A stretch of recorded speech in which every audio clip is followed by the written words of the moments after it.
And welcome back to The Factor Uncensored, a surprising twist in an ex-transgender teen's journey. And many of you said this would happen if you took that step. Chloe Cole says she regrets taking testosterone and having her breasts removed in her early teens to become more like a male.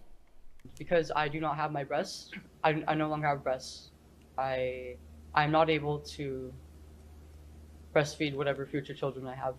That realization actually was one of the biggest things that led to me realizing that this was not the path that I should have taken. Now, Cole, who is now taking a more conservative stance on the issue, she is also speaking out in support of Florida's ban on Medicaid funds for transgender medical treatment. Chloe Cole is a rare case. Very few transgender people decide to reverse their decision. My next guest says transgender people still deserve their Medicare and medical care.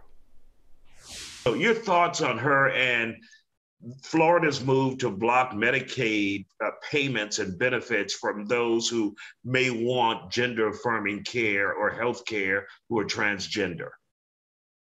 My thoughts about the young lady in question, Chloe. She, unfortunately, she made a mistake that some people do, a very small percentage. I believe it's like 8% of the overall population of trans people actually detransition. So, you know, for her to join on the bandwagon against all medical treatment for everyone, I don't think that that's a fair argument to make, because it should be a case-by-case basis, and there should be a psychiatrist and a psychologist involved, you know, when making these decisions. And as far as going after the Medicaid coverage for the transgender healthcare, you know, I've been in this community for 38 years. And when I joined it, I had no rights, none. I had no healthcare rights. I had no rights to a place to live, no rights to a job, nothing. And I've slowly watched our communities climb and crawl and scratch over these decades to a place where we finally have a little piece of that, you know, some human dignity. And to try to attack that and go after it and take it away now seems so cruel and unnecessary. And we're seeing a lot of that not only in Florida, but in Texas as well. What does that do to you, seeing many of the rights that you fought for as a member of the LGBTQ community being pulled away, or you being vilified? Yeah. It breaks my heart, because, you know, the whole point of the life I've lived is I've always believed in leading by example. You know, you set the example that you want to receive back from people. And I've tried to make myself human to people, you know, because there's an old line from an old movie. If they think of you as human, it's harder for them to rip you apart, you know, and it's the truth. But unfortunately, there's still a percentage of this country and around the world, really, but in this country we're dealing with, you know, there's a percentage of the population that still wants to vilify and make people like me less than human.